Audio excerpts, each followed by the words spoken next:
Assalamualaikum warahmatullahi wabarakatuh. Pemirsa ITV dimanapun Anda berada, senang sekali saya Khalil Syah dan Saya Kak Jo.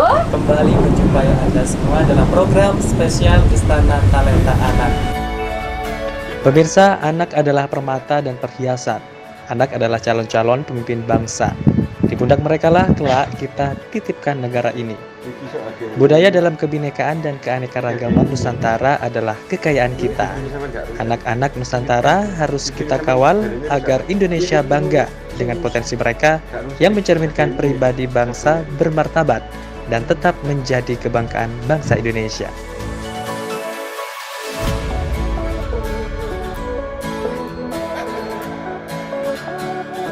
Dan kali ini kita akan berbincang-bincang mengenai dunia seputar tentang anak bersama dengan tim Baby B yang sudah hadir di tengah-tengah kita. Bersama siapa saja Kak Jo? Ya, betul sekali. Dalam 2 jam ke depan ini kita akan berbincang bersama dengan kakak-kakak dari Baby B. Oke. Yang datang untuk saat ini kita perkenalkan untuk Kak Tania. Halo, Kak. Salam jumpa Kak Tania. Ya. Lalu ada Kak Theo Rini. Oke. Salam jumpa Kak Rini. Sehat?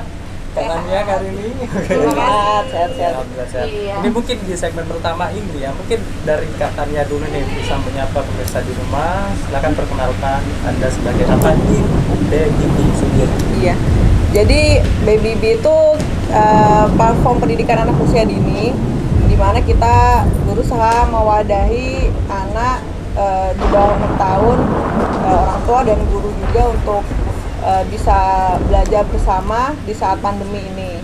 Jadi saya sebagai founder, kemudian juga Mbak Rini sebagai co-founder, kita di sini berusaha menciptakan suatu platform namanya Baby B ini untuk bisa membantu orang tua, anak dan guru ini bisa belajar dengan baik di saat pandemi. Baik. Karena Baik, Kak seperti Tania, kita tahan dulu penjelasannya.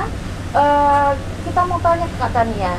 Kak Tania ini kan istilahnya seorang mama juga, seorang dokter gigi. Waduh. Kak Khalil. Tapi kelihatan masih muda ya. Iya. Aku banyak kalau seorang Nah. mama. Oke. Saya mau tanya, bagaimana ide bagian muncul tercetus Baby B? Nah, Itu gimana tiba-tiba latar muncul belakangnya, nih, kling, gitu ya. ide Baby B. Oke. Iya, jadi kan saya tadi yang jelasin saya seorang ibu, anak saya masih usia 5 tahun, dan waktu pandemi COVID-19 itu anak-anak kan nggak bisa sekolah ya. Jadi anak-anak nggak bisa sekolah, TK, PAUD dan TK juga tutup.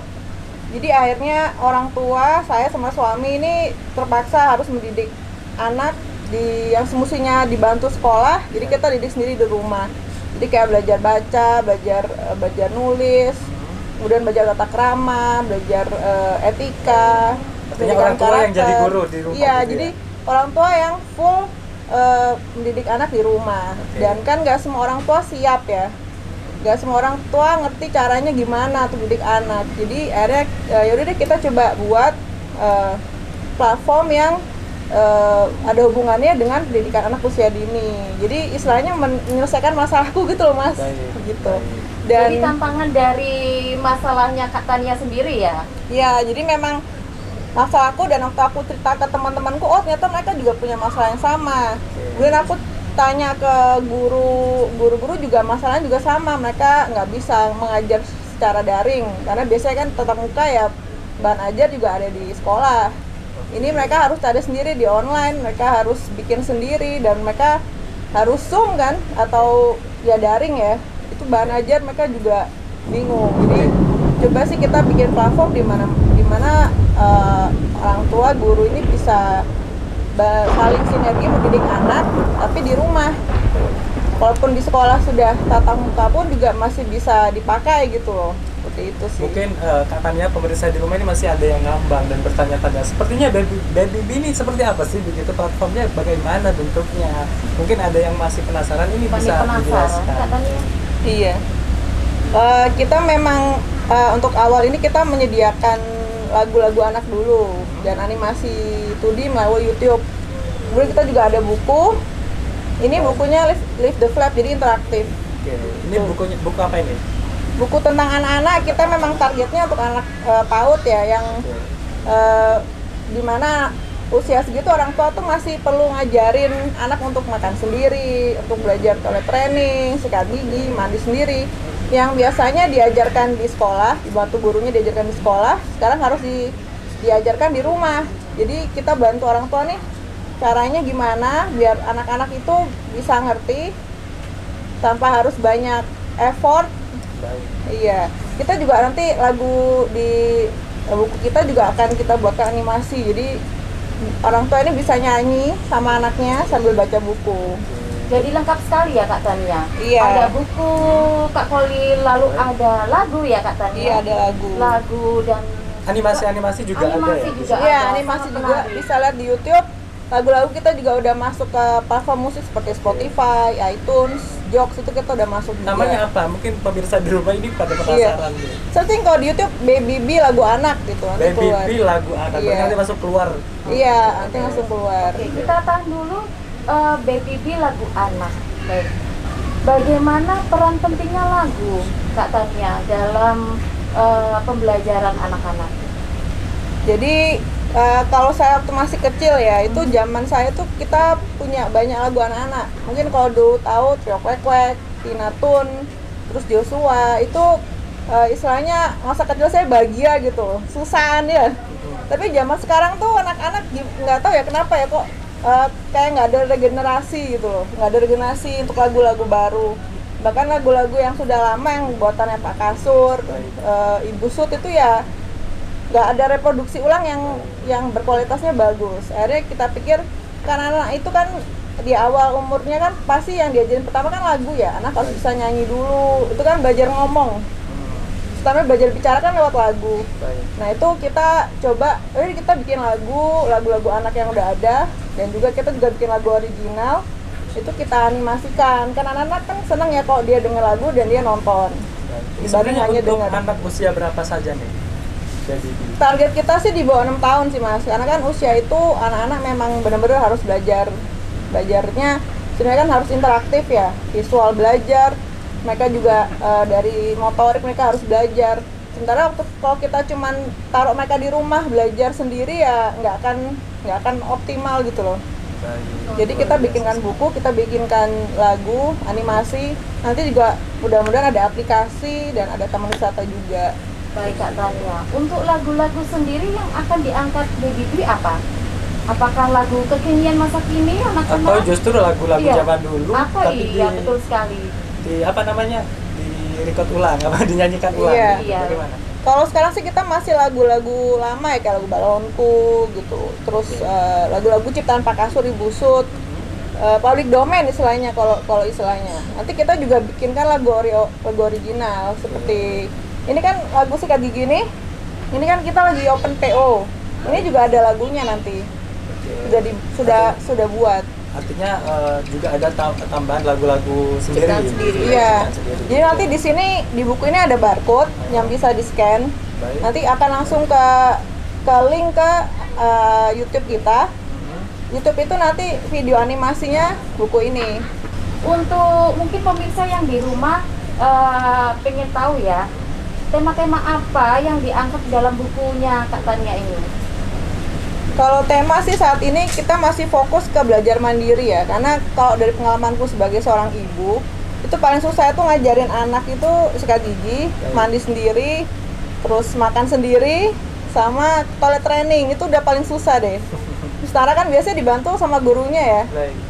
jadinya ya kita fokus itu dulu, sambil kita bikinkan lagunya juga, jadi lagunya original, lagu buatan kita sendiri. Nanti dijelaskan sama co-founder kita yang bikin lagu dan bikin animasinya. Ini juga ada Karini nih sebagai co-foundernya ya.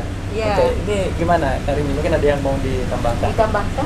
Jadi lagu anak Baby B ini juga mengulik soal budaya juga ya. Jadi di situ tuh tokoh-tokohnya Jojo sama Lala, sama di situ juga diangkat binatang-binatang Indonesia yang hampir punah seperti macan sama orang hutan. Jadi di situ juga kita juga mau ngajarin anak bahwa Indonesia ini punya loh binatang gitu loh. Jangan lihat dari luar negeri aja. Jadi kita juga kepingin bahwa anak-anak tuh juga tahu di situ nanti di dalam animasinya itu ada seperti Borobudur, terus Bromo, Selekta yang di lokal-lokal aja, terus lalu ada yang untuk wisata-wisata di Indonesia sendiri. Jadi semuanya itu nanti akan diperlihatkan di animasinya itu. Jadi ini juga mengedukasi buat anak-anak untuk Iya. menambah pengetahuan mereka terkait budaya yang ada di Indonesia. Betul, begitu, Pak? Oke, terutama luar kan biasa sekali. anak-anak sekarang kan pada lihat di luar negeri atau gimana ya, cuman mereka nggak tahu bahwa Indonesia sendiri tuh sangat indah. Nah, terus juga mencerminkan bahwa tokohnya Jojo sama Lala tuh benar-benar anak-anak Indonesia yang anak-anak baik lah istilahnya gitu. Oke. Jadi anak baik, yang mandiri, yang ceria, yang bisa bernyanyi bersama, terus orang tua juga lebih mudah mengajari. Ini Jojo, ini Lala itu seperti anak baik umumnya yang diharapkan oleh orang tua gitu loh Ya, ini ceritanya. ada berapa karakter sih ini di dalam baby ini? Sementara masih ada 2 karena kan kita ada 1 cowok sama 1 cewek. Terus binatangnya juga sementara masih 2, tapi nggak menutup kemungkinan nanti ada Anoa, ada burung cendrawasih. Nextnya itu pasti akan ramai seperti itu. proses Jadi begitu ya? pokoknya binatang-binatang yang Indonesia punya. Oke. Baik, luar biasa Kak Kholil, mengangkat budaya-budaya dan resource-resource Indonesia. Jadi saya pengen kembali ke masa kecil. Tadi udah Iya. dewasa sih. Baik Kak Rini, saya mau tanya, ide muncul tokoh Jojo dan Lala, mungkin juga saya pernah tadi sekilas sedikit melihat di YouTube, ya, itu ada karakter macan dan monyet, mungkin ada karakter jangan yang ngadep ke ingin saya ya. disampaikan, ya. Ya, Kak Jo, jangan ngadep ke Oh saya. iya. Ngadep ke kameramen aja di depan. Tadi ada karakter apa aja nih? Macan. Ada Jadi macan macan dan yang Maulana, monyet. orang hutan. Orang hutan. Orang hutan. Hutan. Iya. Oke. Ya, seperti orang hutan itu kan cuma ada di Kalimantan sebenarnya. Itu adalah binatang asli Indonesia. Sedangkan macan itu kan binatangnya hampir punah ya. Yang terkenal dari Indonesia adalah macan Sumatera sama Macan Jawa juga ada. macan Jawa juga ada ya, tahu besar dan itu yang tingginya 2 meter itu gitu kan. Banyak yang nggak tahu anak-anak zaman sekarang tuh bahwa macan itu dari Indonesia, orang hutan itu dari Indonesia seperti itu. Nah, untuk tokoh-tokoh ini memang harus diangkut dengan gambar yang lucu, animasi yang tidak menakutkan untuk anak, sehingga anak-anak akan memahami bahwa binatang-binatang ini ternyata dari Indonesia. Jadi dia jangan sampai taunya binatang ini dari semua luar negeri mindset. Enggak, Indonesia tuh punya banyak sekali binatang. Ya, Untuk saat Indonesia ini ini sangat kaya. betul, ya, saat beragam ini memang sekali. hanya 2. Tapi next pasti akan semuanya akan diangkut lah. Oke, kedepannya nanti sambil proses. Sambil begitu ya? proses, Oke, iya. Luar biasa sekali nih. Gimana Kak Jo? Ingin kembali ke masa kecil? Soalnya masa sekarang ini beban Iya, pikiran. ini saya bernostalgia. Masa sekarang kurang sekali ya Kak.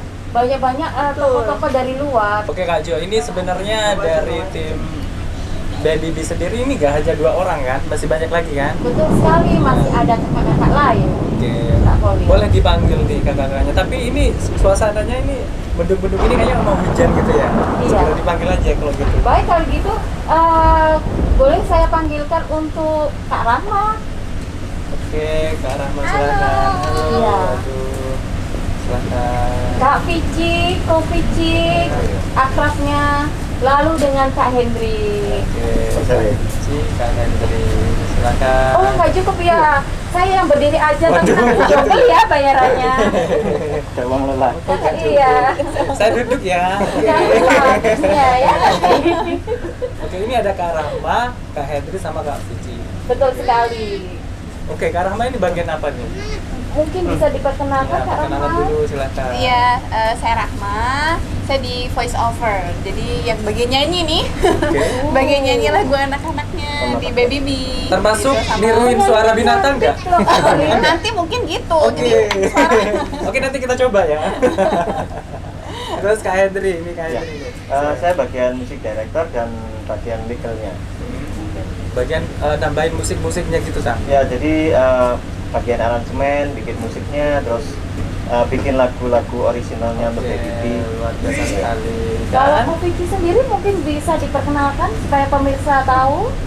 Ya, kalau saya bagian untuk animasinya, jadi memvisualisasikan BBB itu. Oh, yang membentuk karakter-karakter gitu. Iya. Gitu ya, oke.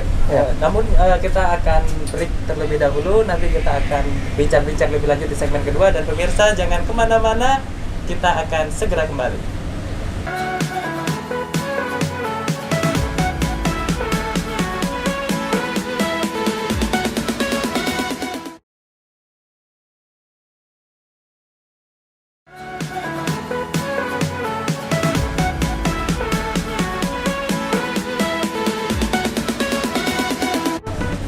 Terima kasih masih setia dalam acara Istana Talenta Anak bersama Baby B.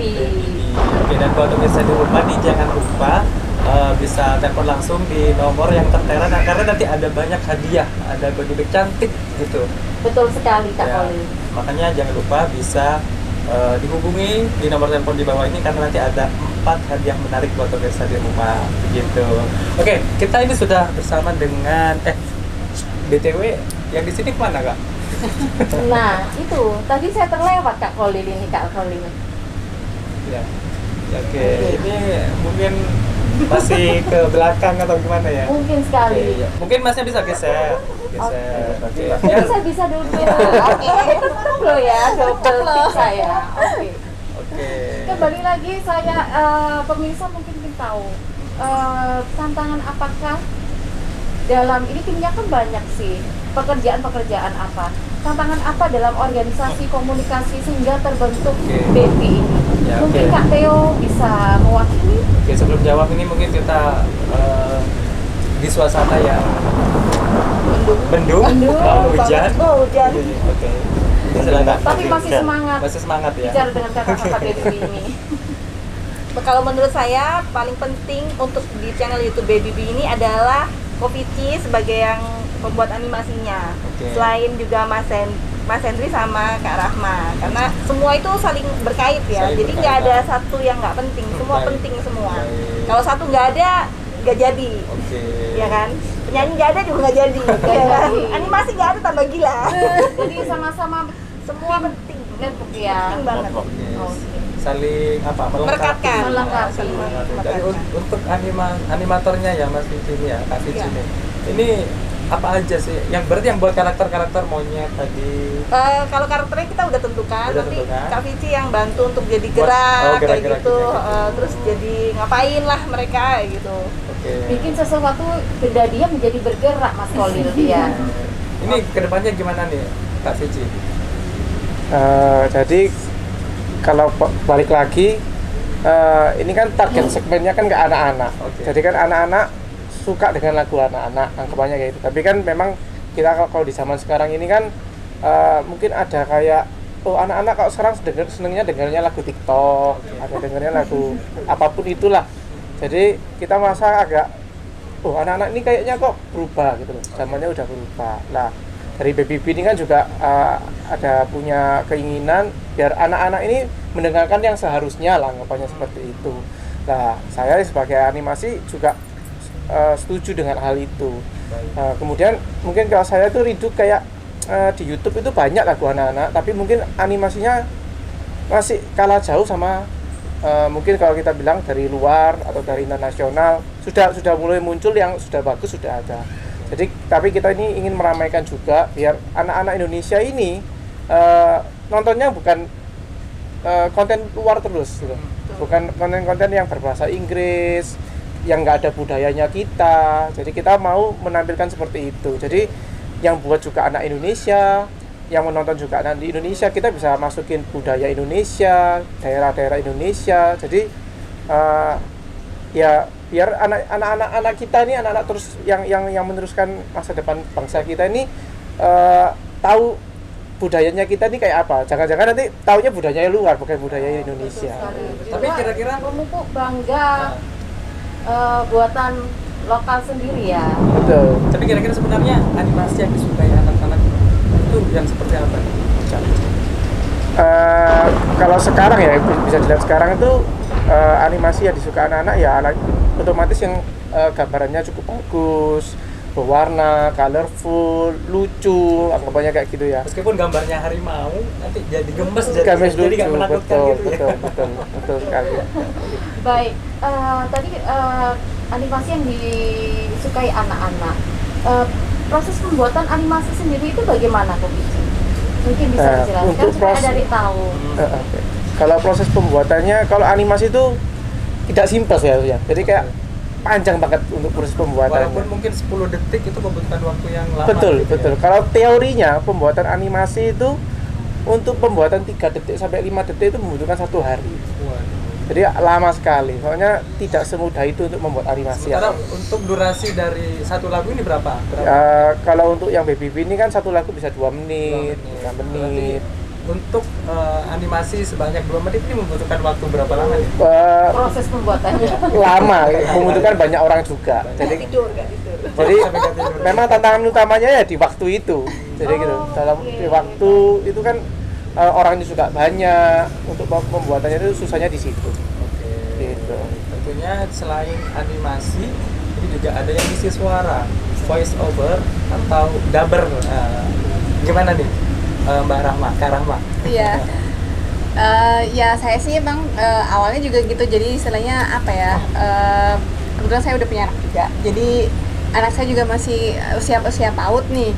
Itu kayaknya lagu-lagu sekarang itu yang mereka dengerin tuh lagu-lagu yang memang lagi happening, tapi itu kan bukan lagu anak-anak gitu loh. Jadi saya istilahnya punya visi yang sama juga, saya kok visi juga sama Mbak Tania juga. Oh iya nih, kita mau bikin istilahnya platform lagu yang istilahnya lagu anak-anak, lagu anak Indonesia lebih utamanya. Terus habis itu kita mau ngangkat budaya tadi, makanya kenapa di beberapa video itu ada kayak wisata-wisata yang ada di Indonesia kayak gitu, termasuk juga mungkin Bali kayak gitu-gitu. Jadi kita masukin elemen-elemen juga di musik-musiknya kayak Iya. gitu. Jadi Baik Kak Rahma, kita tahan dulu.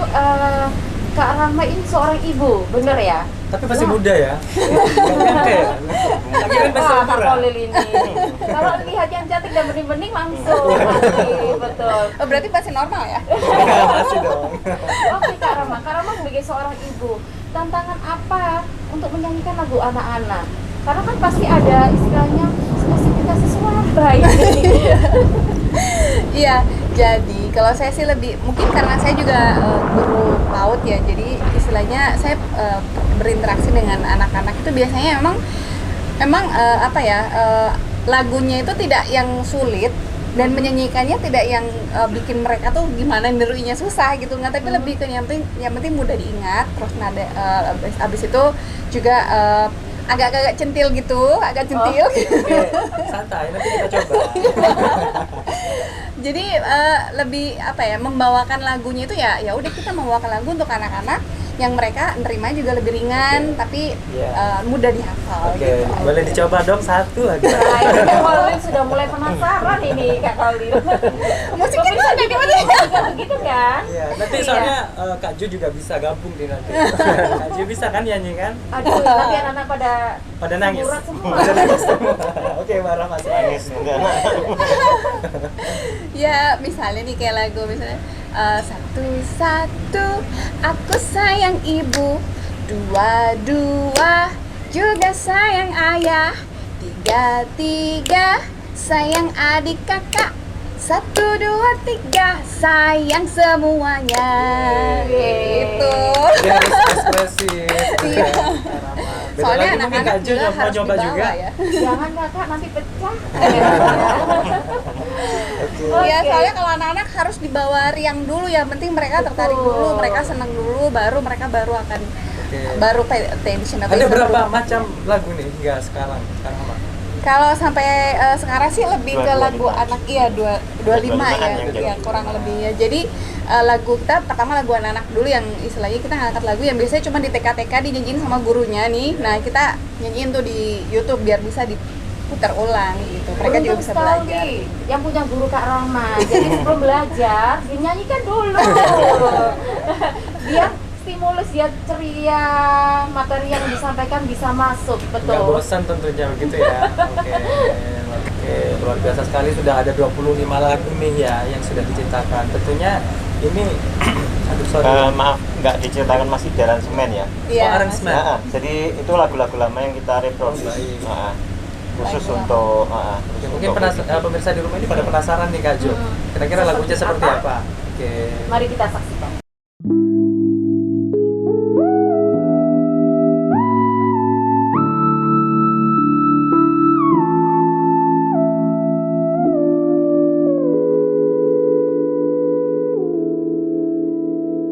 Satu-satu aku sayang ibu, dua-dua juga sayang ayah, tiga-tiga sayang adik kakak, satu, dua, tiga sayang semuanya.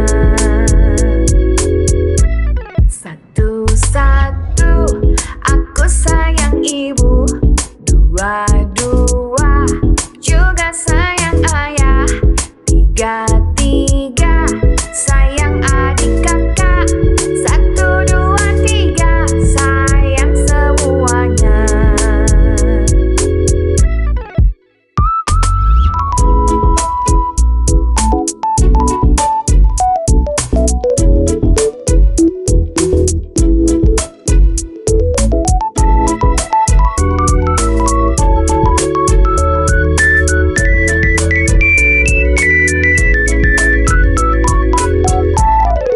Satu-satu aku sayang ibu, dua-dua juga sayang ayah, tiga-tiga sayang adik kakak, satu, dua, tiga sayang semuanya.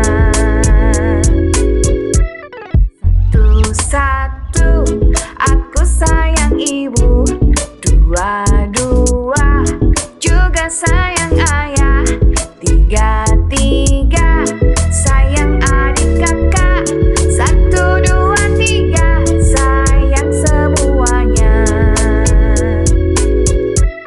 Satu-satu aku sayang ibu, dua-dua juga sayang ayah, tiga-tiga sayang adik kakak, satu, dua, tiga sayang semuanya.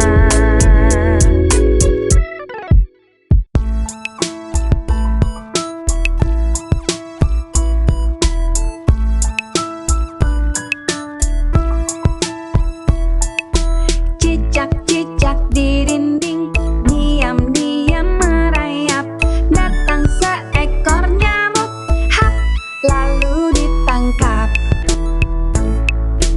Cicak-cicak di dinding, diam-diam merayap, datang seekor nyamuk, hap, lalu ditangkap.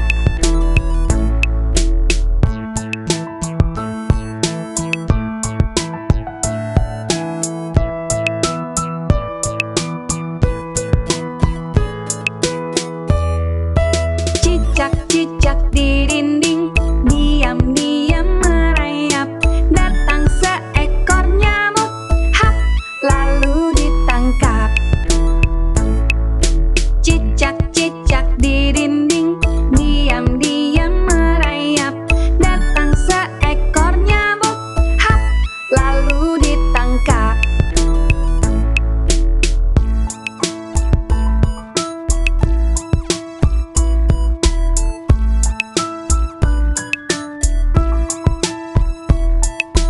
Cicak-cicak di dinding, diam-diam merayap, datang seekor nyamuk, hap, lalu ditangkap.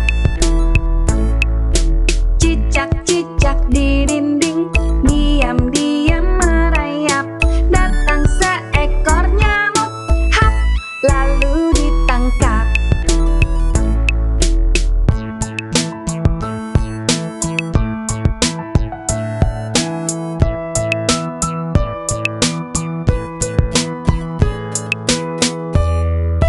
Oke. Luar biasa sekali.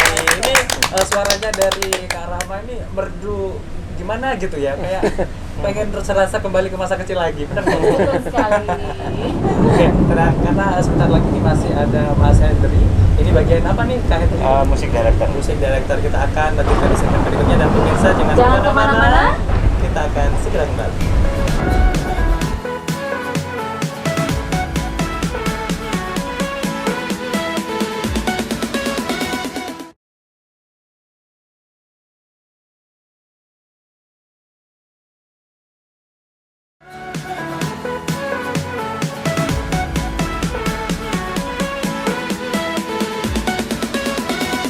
Ya pemirsa, kembali lagi dalam program Istana Talenta Anak, masih bersama dengan kakak-kakak dari Baby B.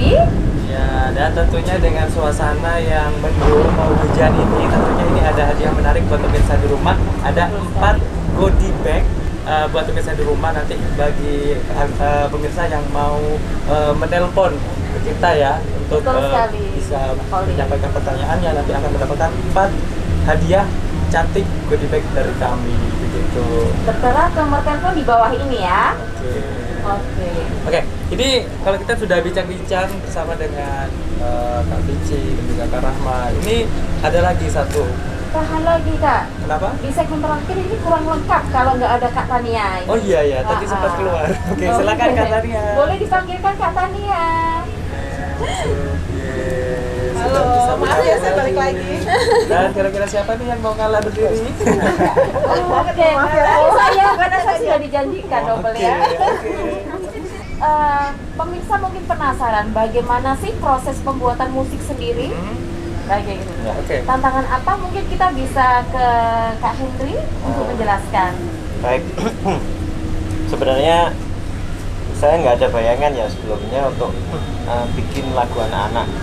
Jadi dari dulu, dari belajar musik sampai sekarang, sampai kemarin itu nggak ada bayangan sama sekali, karena memang dari dulu saya nggak pernah denger lagu anak-anak yang benar-benar yang dengerin yang mempelajari gitu. Oke. Terus akhirnya ini ada Baby B ini, saya mencoba sesuatu yang baru. Jadi apa ya, ini lagu anak-anak kebanyakan kan memang seperti itu mainstreamnya ya, mainstream. Jadi kita bicara mainstream ya, orang buat lagu anak-anak ya sudah standar seperti itu gitu.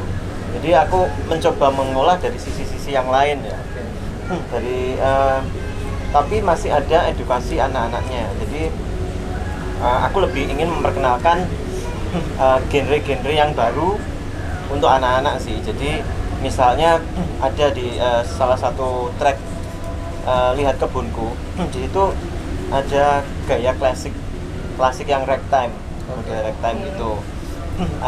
Jadi gaya main piano klasik yang itu bisa dimainkan dengan duet piano, hanya duet piano aja, nggak ada musik yang lain seperti itu. Nah, selain anak-anak bisa mempelajari nyanyinya ya, mungkin di sekolah musik atau anak-anak yang lagi belajar piano bisa mempelajari lagunya itu, seperti itu, bisa mempelajari cara-cara bermainnya. Jadi saya mencoba membuat genre yang istilahnya tergolong rumit sebenarnya untuk anak-anak, tapi masih menarik untuk anak-anak. Seperti itu. Jadi seperti lagu Cicak-Cicak di Dinding, di situ ada gaya sedikit R&B-nya. Terus saya masukkan sound-sound yang 8 bit seperti game-game lama Nintendo zaman dulu. Terus ada eksplorasi sound synthesizer dan lain sebagainya. Jadi saya gabungkan antara gaya-gaya musik lama dengan yang modern saat ini. Berarti Penasaran kan? dibanding Subscribe. Oke, subscribe ya. Ini di mana nih? Di channel YouTube-nya? Lagu anak Baby B. Lagu Anak Baby B. Jadi Bagus jangan sekali. lupa lagu anak Baby B bisa diakses di YouTube ya. Oke, jadi sebenarnya yang membedakan lagu dari lagu Anak Baby B dari lagu-lagu yang lain ini sebenarnya lebih ke apa ya, aransemen musiknya itu sendiri. Iya. Gitu ya. Betul, jadi saat ini memang kita masih membuat untuk merecycle, mengcover ulang lagu-lagu lama yang sudah umum di anak-anak. Jadi seperti Sayang Semuanya, terus ada Balonku, ada Cicak di Dinding, ada lihat kebunku seperti itu. Naik-naik ke puncak gunung ya? Nah betul, naik-naik ke puncak gunung. Bahkan ada satu gaya yang musiknya country itu. Terus ada lagi yang kayak gayanya musik-musik anime. Itu di balonku itu ada gayanya agak-agak Doraemon gitu lah. Tadi saya sempat dengar dari Kak Rindu, katanya di musik juga diselipin kayak semacam lagu-lagu dari budaya-budaya. Ini apa Betul. benar? Iya. Ya. Aransemennya. Gamelan-gamelan Iya. dikit Ya. mungkin. Ada. Ada Jadi apakah juga diangkat lagu-lagu daerah anak-anak, Kak? Ya nantinya ini sedang proses, jadi kita sedang membuat untuk lagu-lagu daerah anak-anak juga. Jadi nanti seperti yang umum kalau zaman dulu itu ada di buku itu lagu-lagu perjuangan dan lagu daerah. Itu yang akan kita angkat. Nah, Kalau yang tahu itu mungkin zaman jadul, zamannya kita. zaman SD. Kelihatan kan usianya berapa kan? Ih, bukan rahasia ternyata. Sebenarnya dalam membuat satu aransemen lagu ini membutuhkan waktu berapa lama nih? Jadi untuk membuat satu aransemen lagu itu tergantung mood saya juga. Jadi bisa berbulan-bulan, bisa bertahun-tahun gitu. Tapi biasanya kalau ada deadline sih saya ada term waktu yang saya ini, dan kebiasaannya saya membuatnya itu di malam hari jam 12 malam. Jadi dapat wangsetnya itu baru jam 12 malam.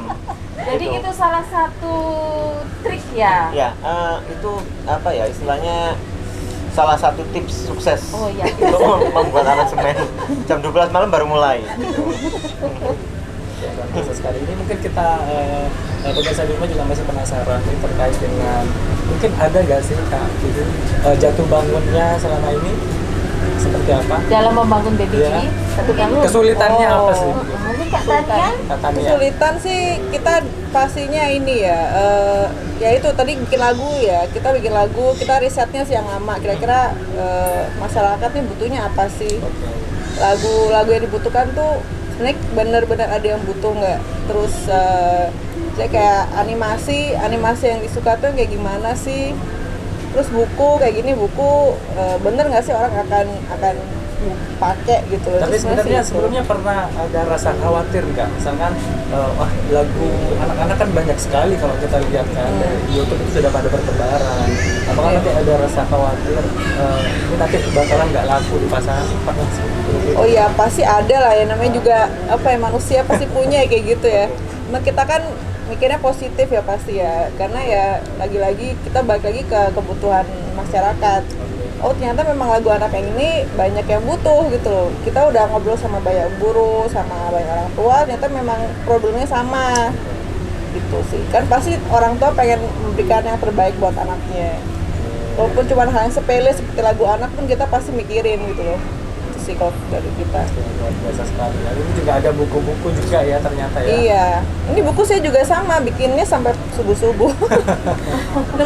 nemenin apa? Satunya kan bikin lagu dari jam 12, saya juga gitu. Jadi bukunya lucu, ini bisa Lucu-lucu dibuka, banget ya. ditutup. Lucu banget. Iya. Jadi dia bukunya lift the flap, bisa buka ditutup. Ini tapi kalau kita lihat ini lagu dari Baby B ini di YouTube udah pada banyak kan ya diupload. Ini free atau gimana sih sebenarnya? Iya, kalau itu kan pasti free, kita pasti free. Kalau yang bayar yang buku. Buku ya. Iya, jadi khusus untuk lagu-lagu kan kita buat lagu original yang ada hubungannya sama buku ini. Jadi kayak gosok gigi ya kita bikin tentang lagu gosok gigi. Itu ya hanya orang yang beli buku ini yang bisa lihat nanti. Oh gitu. Iya, seperti itu. Jadi eksklusif kayak bundling gitu loh. Jadi Eksklusif yang hanya membeli buku. Iya, itu. betul. Oke. jadi ada semacam barcode gitu ya nanti ya. Ada barcode belakangnya bisa di-scan. Jadi siapapun yang punya barcode itu bisa di-scan dan bisa nonton bareng sama anaknya. Ini luar biasa sekali nih ya, menarik buat anak-anak tentunya dalam masa pandemi seperti ini mungkin menjadi solusi gitu ya. Luar biasa sekali. Luar biasa sekali Kak Kolin. Ya. Mereka punya mimpi-mimpi ke depan ya. Kak, kalau saya sih kepoin sih Kak Kolil, rencana ke depannya BBB ini pengennya harapannya seperti apa ini? Oke, tak tanya dulu mungkin ya. Nah iya, saya sih harapannya bisa berguna ya untuk orang tua, untuk guru, untuk anak-anak. Kita juga harapannya sih nantinya kita bisa bikin lagu daerah, tadi kan udah disebutin lagu daerah, lagu perjuangan yang istilahnya kualitasnya lebih baik lah dari yang ada. Terus untuk perkembangannya kita rencana sih ada bikin aplikasi itu untuk belajar anak-anak juga, dan ada taman wisatanya juga sih Mas. Sebenarnya kalau lancar semua ya tahun depan udah booming gitu, mudah-mudahan. Satu lagi tanyain, satu lagi. Kita bakal ada juga singelong competition untuk anak-anak, sama juga kayak lomba gambar juga. Jadi kita juga kepingin Baby Bee ini ada interaksinya sama anak-anak juga. Jadi anak-anak nanti bisa mungkin dipandu sama orang tuanya untuk mengirimkan video sama kita, terus gambarnya dikirimkan ke kita, atau mereka bernyanyi seperti itu. Oke, ada semacam challenge ya. Next ke depan nanti ada challenge-nya buat teman-teman sama anak-anak di rumah. Luar biasa sekali, makanya buat pemirsa di rumah bisa subscribe ya channel Ya, jangan YouTube lupa Baby Bee subscribe. di bawah ini, karena banyak banget video-video lagu anak menarik dan tentunya dengan animasi yang luar biasa sekali yang dibuat oleh Kak Vici. Vici hebat. Oke, baik. Harapan Kak Vici, Kak Vici ini apa nih? Oke. Kalau dari sisi animasinya kan sekarang yang dibuat masih 2D, masih 2 dimensi. Nah, nanti kedepannya kita akan buat yang 3 dimensi. Waduh, keren Dan banget. jadi kualitasnya saya jamin nggak mungkin kalah sama yang luar lah. Nah, pokoknya kita harus bangga kalau Indonesia punya lagu anak dengan animasi yang bagus. Luar biasa. Jadi nanti kalau 3D ini gimana cara nontonnya? Kalau 3D, karena 2D kan gambarnya cuma kayak kartun. nggak perspektifnya kan cuma 2D. Kalau 3D anggapannya kayak ya kayak film Disney, Oh, kayak perlu pakai kacamata? oh nggak perlu. Itu 4D. Jadi Oh iya. Oke. Ini Kembali jadi Kak ingat Colin, nonton. Kembali ke terngiang laptop. masa anak-anak. Oke. Oke, ini terkait buku ini sudah, ini harapan dari Kak Tania juga sudah. Ini dari aransemen lagu nih ke depannya nih gimana? Apa masih ada sesuatu yang baru lagi? Baik. Kalau dari saya sih untuk kedepannya kita akan membuat lagu yang dari kita sendiri ya. Jadi istilahnya ini untuk apa istilahnya untuk awal kita membuka ini menghidupkan kembali lagu anak-anak yang memang sudah seharusnya didengarkan oleh anak-anak. Oke. Gitu. Kalau dari saya sendiri sih sebenarnya keprihatinan saya adalah anak-anak sekarang banyak bermain apa ya istilahnya mendengarkan lagu-lagu yang tidak seharusnya mereka dengar seperti itu. Jadi kita boomingkan kembali lagu anak-anak dengan aransemen yang simple, yang menarik, dan tapi tetap ada edukasi. Jadi misalnya anak-anak belajar dari lagu-lagu Baby Bee ini bisa mereka explore dengan chord yang cuma istilahnya 2-3 chord. Oke. Yang sederhana sekali tapi bisa mengena di anak-anak gitu. Jadi mereka juga dari kecil sudah mulai mengenal berbagai macam jenis musik lah seperti itu. Oke, kalau Kak Rahma nih gimana? Ya kalau saya sih lebih ke istilahnya saya sebenarnya sih ngikut kan nanti yang mengaransemen dari dari Kak Henry. Nah tapi kita juga kadang kita juga kerjasama untuk misalnya Kak Henry bikin lagunya nih, aku bantuin bikin liriknya deh Kak. Jadi harapannya ke depannya sih nanti kita bakalan banyak lagu-lagu original dari channel Baby Bee sendiri gitu. Jadi kita punya lagu sendiri. Baik, tapi sebenarnya nanti ke depannya ini ingin buat semacam cerita dongeng-dongeng gitu juga atau gimana teman-teman ya? Boleh ke Mas ini. Gimana? Harusnya bisa diekspos luas banget sih, kayak bisa dari lagu, bisa storytelling, bisa buat film pendek, bisa buat film Panjang anime. juga bisa. Ya, macam-macam sih harusnya. Mungkin semacam cerita kanci. Bisa. Cuman durasinya nyanyi ya. Iya, betul. Tuh, ini dibikin 3 menit aja 1 hari, 3 detik aja 1 hari. Apalagi durasi yang 10 menit, ini gimana nih? Oke, luar biasa sekali. Tapi kalau kita lihat di YouTube ini memang animasinya ini agak berbeda ya dengan yang kartun-kartun lain. Itu kayak unik. Itu sebenarnya gimana nih, Mas Vici? Pak Vici? Ya, jadi yang pasti kan kita nggak mungkin menampilkan yang sama terus lah, pokoknya kayak gitu. Jadi kita pasti cari yang lebih bagus tuh kayak apa. Dapat idenya dari mana? Dari diskusi bersama-sama juga sih kan, kayak gitu. Jadi yang colorful, yang apa, yang suka anak-anak tuh anak-anak itu kan pasti lihat dari gambarnya, ini bagus, nanti dia baru kayak lanjutin kayak apa. Jadi kita harus kayak bener dapat poinnya itu lah gampangnya kayak Biasanya gitu. sih first impression anak-anak itu mungkin 5 detik pertama Iya, skip. betul, Tapi betul. kalau udah bagus, colorful ini kayak nggak mau skip gitu ya. Betul. Wah, luar biasa sekali. Ini mungkin di terakhir nih, katanya ada yang mau disampaikan buat pemirsa di rumah, silakan. Ya, jadi selain kita bikin produk-produk tadi, kita juga akan mengadakan webinar Chit Chat with Be Expert. Jadi kita ngundang narasumber pakar-pakar yang expert di bidangnya untuk membahas soal parenting. Misalnya gimana sih caranya biar anak mau makan, atau gimana sih caranya biar anak mau sekolah gitu misalnya. Kayak gitu sih. Itu kita per bulan Juli nanti kita akan kabarin lagi kapan mulainya di Instagram kita aja. Oke, dan jangan lupa buat pemirsa di rumah ya, jangan lupa telepon di nomor yang ada di bawah ini karena nanti ada 4 hadiah menarik ini buat pemirsa di rumah yang bisa menghubungi kami. Untuk 4 penelpon pertama akan mendapatkan hadiah. Baik, ya Kak Jo, keren.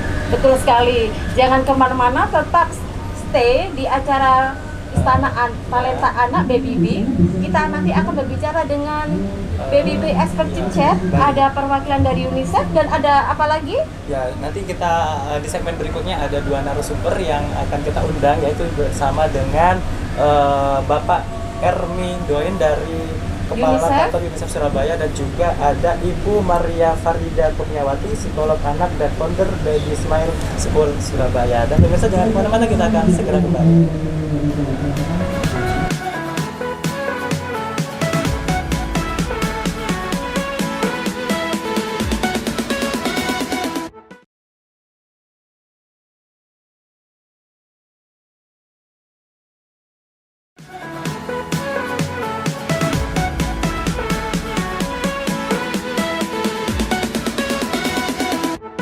Terima kasih Anda kembali bersama kami dalam program spesial Istana Talenta Anak, dan di segmen keempat ini kami sudah bersama dengan 2 orang narasumber yang luar biasa sekali sudah hadir di tengah-tengah kita. Yang pertama ada Ibu Maria Farida Kurniawati. Assalamualaikum, selamat sore Ibu. Selamat sore, Ya, salam sejahtera. kabar sehat? Sehat semuanya. Oke, yang kedua ada Bapak Ermin Don, Kepala Kantor UNICEF Surabaya. Assalamualaikum, selamat sore. Sore Mas. Ya, oke Kak Jo. Kabar. Di segmen keempat ini kita bincang-bincang masalah apa nih Kak Jo? Ya, di segmen keempat ini kita akan berbicara mengenai persiapan bisnis anak memasuki sekolah tatap muka, Pak Kolisa. Dan tentunya kita sudah bersama dengan psikolog anak dan founder Baby Smile School Surabaya, Ibu Maria. Baik Bu, ini berkaitan dengan yang sebentar lagi sekolah tatap muka pada bulan Juli ini akan digelar begitu Bu. Kira-kira seperti apa kesiapan psikis anak begitu? Iya.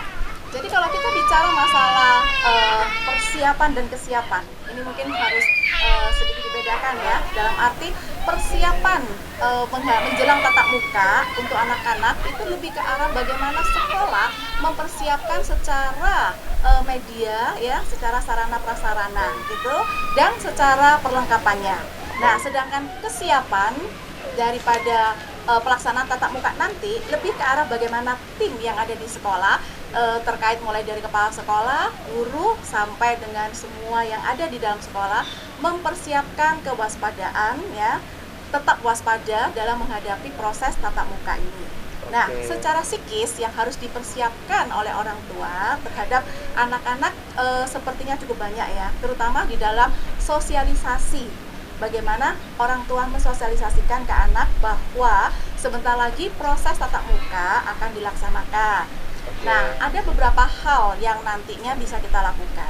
Di antaranya kita mengajak mereka berdialog, ya, mengajak mereka mengobrol, dan yang paling penting orang tua harus mau mendengarkan apa yang menjadi isi hati anak, apa yang menjadi kekhawatiran mereka, ketakutan mereka. Karena anak-anak kita dari level PAUD sampai SMA, mereka 1,5 tahun ini banyak sekali melihat dan mendengarkan kasus-kasus yang berkait dengan COVID-19 ya, dan itu cukup membuat mereka merasa cemas dan takut. Nah, ini yang harus dinetralisir terlebih dahulu oleh orang tua. tentunya harus bekerja sama dengan guru untuk penyampaian secara daring gitu ya, sehingga anak-anak kita merasa nyaman ya, dan mereka juga tahu apa yang harus dilakukan. Baik. Tapi kalau kita lihat nih Bu Maria ya, ini sudah mulai dari tahun 2020 hingga saat ini pandemi Covid masih belum usai begitu. Jadi selama waktu yang cukup panjang ini sebenarnya apa yang dirasakan oleh anak-anak begitu? Iya, dampak daripada pandemi COVID-19 ini sepertinya bukan hanya di bidang pendidikan ya, tapi juga di bidang sosial, ekonomi, tapi khususnya kali ini kita akan bahas ya dampak secara fisik, psikis maupun dampak positifnya selama proses pembelajaran daring.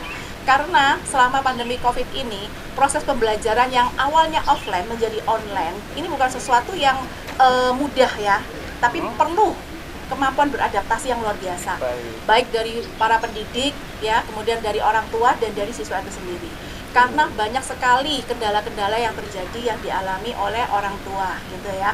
Terutama banyak orang tua yang mengeluh adanya keterbatasan waktu tenaga dalam mendampingin anak-anak. Belum lagi dengan keterbatasan sarana prasarana, jaringan internet, keterbatasan biaya gitu ya.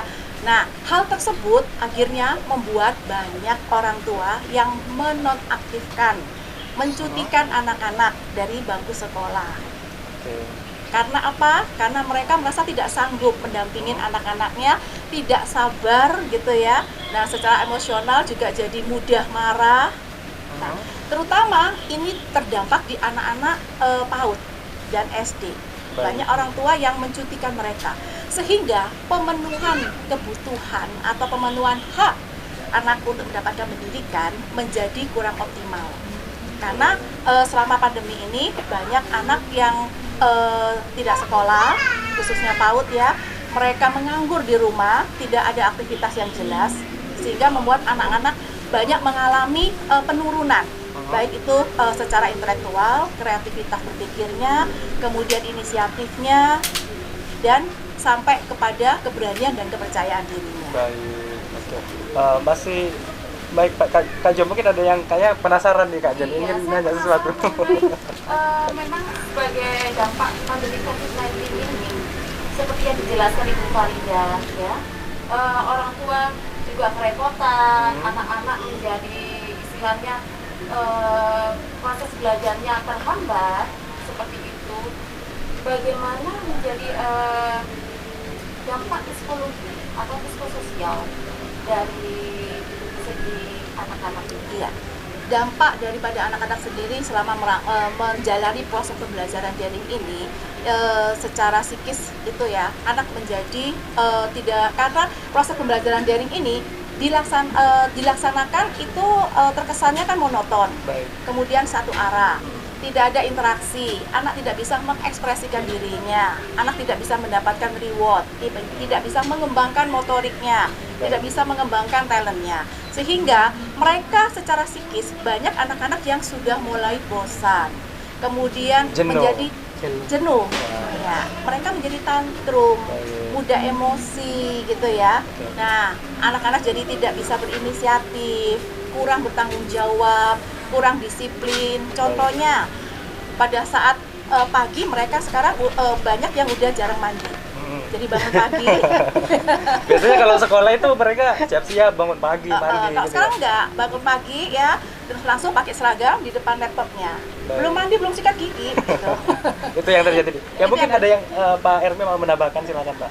Ya, sebenarnya kalau dari sisi kami UNICEF adalah kami sangat mendukung upaya semua pihak, pemerintah, masyarakat maupun dunia pendidikan untuk mulai diaktifkan kembali sekolah tatap muka, walaupun kita sebutnya kegiatan tatap muka terbatas ya, tapi karena tadi seperti Ibu Maria sudah sampaikan panjang lebar bahwa selama masa pandemi ini memang anak-anak itu banyak kehilangan opportunity dalam konteks pendidikan. Mungkin ada istilah kalau teman-teman pernah dengar, semua kita pernah dengar, ada learning loss, di mana anak-anak kehilangan kesempatan, kompetensinya tidak bisa optimal hal yang lain adalah seperti tadi dampak psikososial. Banyak sekali tadi dibilang bahwa orang tua mulai merasa ini beban yang berat karena dia tidak punya kemampuan untuk menjadi orang tua dan guru sekaligus. Sehingga angka-angka kekerasan terhadap anak sebenarnya meningkat. Hal yang lain adalah ancaman psikososial yang lain adalah interaksi sebenarnya. Interaksi mereka dengan anak-anak, dengan teman yang mereka itu salah satu hak anak. Sekolah bukan hanya untuk tempat pendidikan, tapi tempat bermain juga. Nah, tempat berinteraksi dengan gitu. Jadi bagaimana perkembangan sosial, emosionalnya mereka bisa terbentuk kalau mereka bisa sekolah. Kemudian yang ketiga lagi adalah ancaman yang jelas yang terlihat adalah itu kemungkinan anak bisa putus sekolah. Karena terutama untuk masyarakat golongan ekonomi ke bawah. Interaksi dengan sekolah makin kurang. Anak-anak tidak ke sekolah, kemudian karena mungkin tuntutan ekonomi, mereka diminta untuk membantu orang tua, mereka sudah aktif bekerja, akhirnya kembali ke sekolah itu menjadi satu hal yang bukan utama lagi, sehingga ancaman ancaman putus sekolah tinggi. Yang bahaya adalah untuk remaja putri, karena kalau dia putus sekolah, kemungkinan bisa jadi ada pernikahan dini. Sehingga ancaman-ancaman di balik ini bukannya sekedar dari sisi ekonomi, akademik, tapi ancaman-ancaman lain di balik itu juga banyak. Kita harus ingat bahwa yang paling utama walaupun nanti kegiatan tatap muka ini berlangsung adalah dua hal. Keselamatan dan kesehatan anak-anak harus kita jaga sehingga mereka bisa mendapat kembali hak-hak pendidikannya, hak-hak kesehatannya, hak-hak bermainnya, hak-hak berpartisipasinya, dan juga disitulah tumbuh kembang mereka bisa dilihat, bisa dipantau. Seperti tadi saya sangat mendukung pernyataan-pernyataan dari Ibu Maria tadi bahwa disinilah peran semua pihak untuk menjamin kondisi psikososial anak itu bisa terpenuhi. Baik. Nah, hal-hal itu bisa harus kita Oke. Tapi ini kalau kita lihat sih sebenarnya menurut Menteri Pendidikan dan Kebudayaan bahwasanya menyerahkan sepenuhnya kepada masing-masing daerah dan juga kepala sekolah dan juga terhadap orang tua untuk sekolah tatap muka ini masih diserahkan kepada orang tua masing-masing. Artinya anak ini mau sekolah secara tatap muka atau online ini pilihan begitu. Tapi kalau dilihat dari psikologis anak sendiri nih Bu Maria, apakah memang anak saat ini sudah mulai jenuh atau memang sudah enak dengan zona nyaman mereka masing-masing sehingga tidak ada alasan buat mereka untuk tidak sekolah begitu? Ya, sebenarnya kita bisa melihat dampak ya atau mungkin banyak hal yang bisa kita lihat selama proses daring ini secara level ya. Jadi untuk anak-anak yang mulai dari PAUD sampai perguruan tinggi, banyak sebenarnya mereka yang merasa tidak nyaman dengan proses online learning ini. Dan orang tua pun merasakan online learning ini itu tidak optimal gitu ya dalam penyampaian materi. Anak tidak bisa menyerap materi itu dengan efektif dan efisien. Nah, hal tersebut membuat anak-anak membutuhkan gitu ya, merindukan untuk kembali datang ke sekolah. Tapi memang saat ini konflik dan dilematis. Di satu sisi ada kebutuhan untuk berinteraksi, tapi di satu sisi penyebaran COVID-19 ini mengharuskan anak-anak juga untuk bisa menjaga jarak. Sehingga kita sebagai orang tua dan sebagai pendidik harusnya memang bersikap bijak ya, duduk bersama, berunding bersama, bagaimana untuk menemukan solusi terbaik. Karena pandemi COVID-19 ini kita tidak tahu sampai kapan bakal berakhir. Nah, yang penting di sini adalah how gitu ya, bagaimana gitu, solution untuk kita bisa duduk bersama. Tentunya sekolah ini menyambut dengan antusias instruksi daripada Mas Nadiem sendiri untuk bisa mulai tatap muka terbatas untuk daerah-daerah yang sudah dirasa aman gitu ya. Nah, tetapi memang masih terjadi kegalauan gitu. Nah, kami dari sekolah-sekolah itu menyambut antusias, apalagi seandainya mendapatkan support gitu ya dari Dignas setempat begitu, mendapatkan support, mendapatkan dan kerjasama yang bersinergi. Nah, sehingga kegalauan tersebut bisa terjawab. Kita harus bersikap bagaimana. Nah, sehingga saat ini banyak sekolah yang mungkin mulai menyebarkan angket ya untuk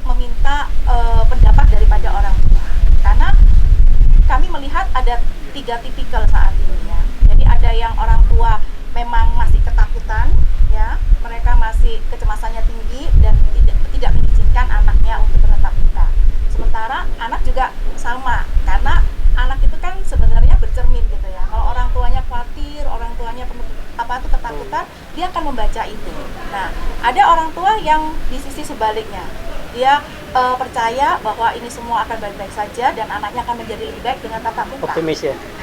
Optimis. Bener, tapi mereka juga mengikuti protokol begitu ya. Nah, anaknya juga sama. Akhirnya anaknya juga punya optimisme dan punya semangat untuk sekolah tatap muka begitu. Nah, ada lagi nih satu yang golongan tengah-tengah. Jadi bingung. Iya, yang galau gitu ya. Aku pengennya tatap muka, tapi aku juga takut. Nah, ini kegalauan ini justru yang membuat anak jadi tambah bingung ya. Seperti itu. Baik Bu, kita tahu dulu dengan tadi banyak sekali keinginan orang tua, ada yang sudah yakin, ada yang masih belum. Itu menjadi sebuah tantangan bagi sekolah. Bagaimana sekolah bisa meyakinkan orang tua bahwa kondisi anak kembali tatap muka ini aman? Yes. Jadi saat ini sekolah berusaha untuk bisa menjembatani dua keinginan. Jadi mungkin ada orang tua yang sudah pengennya offline, ada yang masih maunya online. Nah, sehingga ini menjadi satu tuntutan dan tantangan buat tim sekolah untuk bisa bagaimana membuat program, kemudian bagaimana mempersiapkan di era new normal ini gitu ya. Karena sekolah ini harus memberikan pelayanan dalam bidang pendidikan semakin kompleks. Nantinya tentu ada pelaksanaan ini akan berjalan dua gitu ya. Harus melayani yang bersifat online, juga harus melayani yang bersifat offline. Nah, kesiapan daripada tenaga pengajar dalam menyiapkan materi, kemudian metode penyampaian yang sekreatif mungkin, ini mau tidak mau, suka tidak suka, harus mulai dipikirkan. Bukan hanya dipikirkan, tapi harus juga mulai dirumuskan dan dikerjakan bersama-sama untuk kemajuan anak bangsa gitu ya. Karena kita jangan hanya berdiam di dalam zona nyaman ini, tapi kita harus mulai bergerak. Sementara mungkin di negara lain sudah mulai bertatap muka dengan protokol yang jelas, dengan rumusan yang tertuang dengan pasti juga, kemudian dengan kerjasama sinergi yang bagus antara sekolah, orang tua, siswa, kemudian dengan dinas-dinas atau mungkin peraturan yang terkait. Baik, mungkin dari pihak Pak Edi bisa menambahkan langkah-langkah apa yang sudah UNICEF lakukan untuk persiapan Pak Edi? Iya, jadi kalau dari sisi UNICEF memang sebelum masuk ke tahap ini memang sudah banyak sekali kami mendukung pemerintah untuk melihat atau melakukan survei-survei terkait ini. Jadi kalau dari kondisi yang ada memang kita lihat bahwa secara global itu ada hampir 1,5 miliar anak terdampak dengan yang terdampak karena penutupan sekolah di hampir 156 negara. Kemudian Indonesia saja merupakan salah satu negara di negara-negara Asia Timur yang mungkin belum memulai sekolah tatap muka ini atau kegiatan tatap muka ini dibanding negara-negara lain. Untuk kawasan Asia Timur sendiri ada sekitar 85% negara sudah mulai kegiatan tatap muka terbatas. Indonesia termasuk salah satunya. Tapi untuk menuju ke sana memang tidak langsung. Kalau Mas Menteri kemarin menyampaikan tentang bagaimana pedoman untuk atau protokol-protokol yang harus dibuat untuk disiapkan untuk sekolah tatap muka atau kegiatan tatap muka terbatas ini, minimal ada 3 aspek yang harus kita perhatikan. Yang satu adalah bagaimana mempersiapkan yang tadi kesiapan fasilitas, publik dan sebagainya. Kemudian yang kedua adalah harus ada keputusan daerah. Baik Pak Epi, kita akan lanjutkan ya habis ini. Mungkin yang ketiga langsung adalah apa? harus ada pemetaan epidemiologi yang tadi. Jadi 3 hal tadi. Baik, kita akan lanjutkan di segmen berikutnya dan pemirsa jangan kemana-mana, kami akan segera kembali.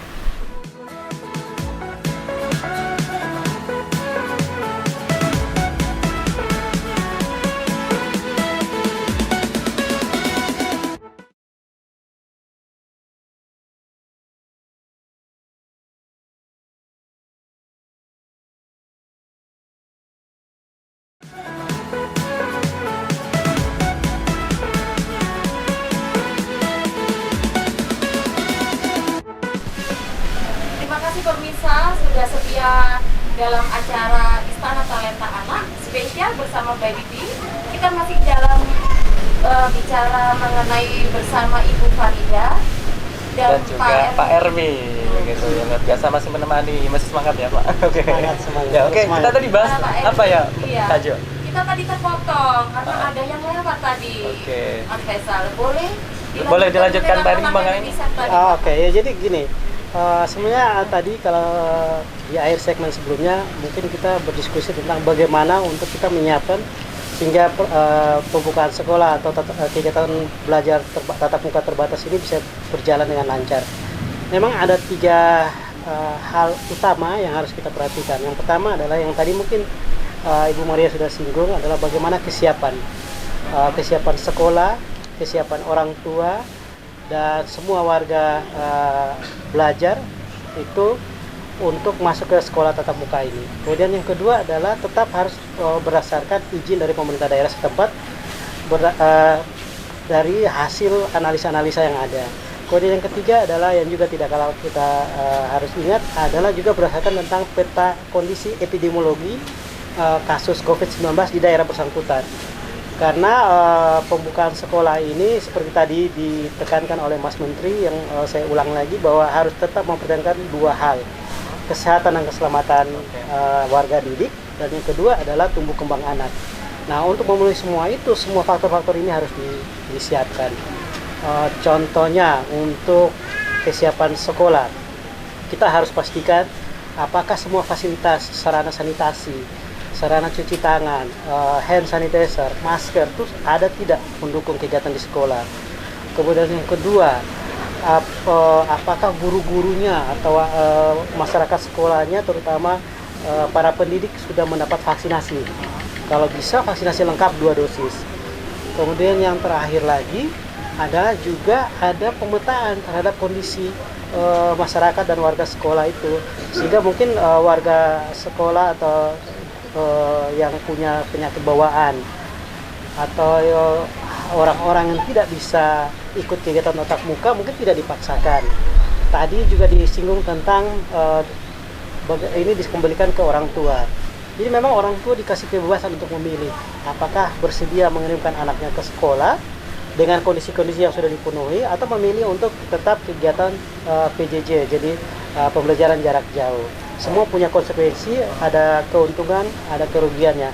Tapi seperti dibilang bahwa ini kondisi darurat, semuanya dibuat semaksimal mungkin untuk menjamin 2 hal tadi, kesehatan dan keselamatan anak dan tumbuh kembang anak.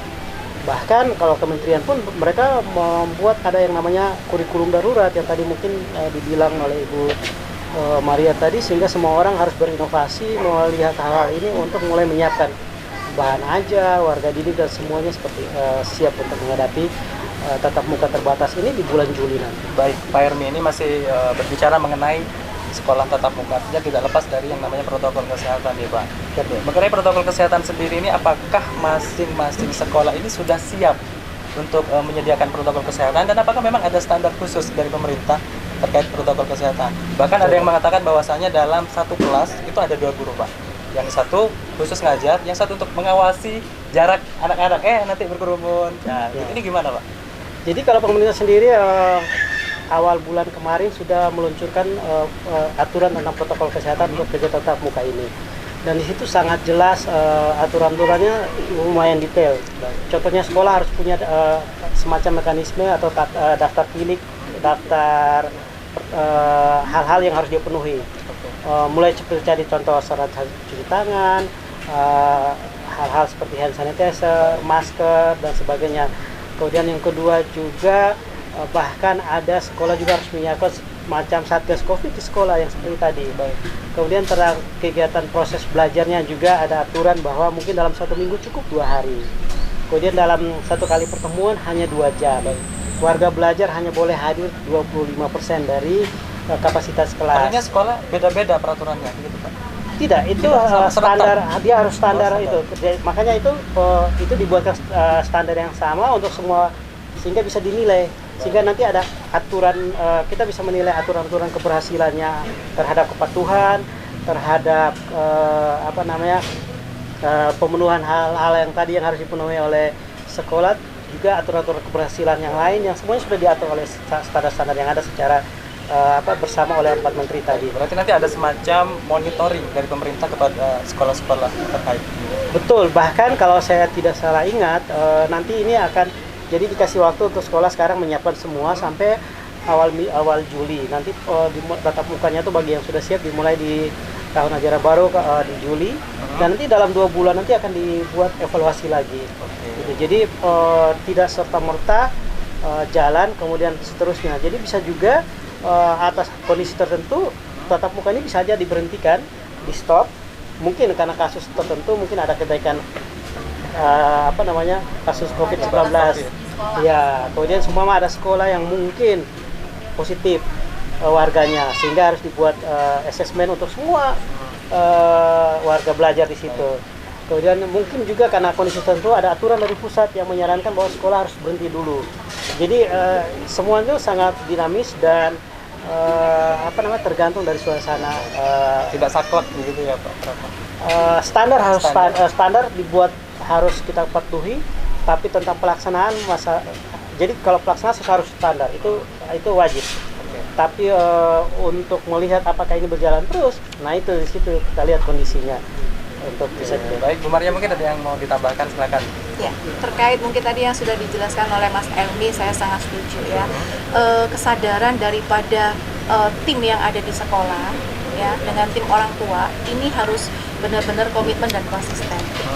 Artinya anak-anak di rumah sudah harus mulai diajarkan apa itu yang dimaksud dengan protokol kesehatan ya. Biasakan anak-anak di rumah ini mulai mereka sering mencuci tangan, tidak sering memegang wajah.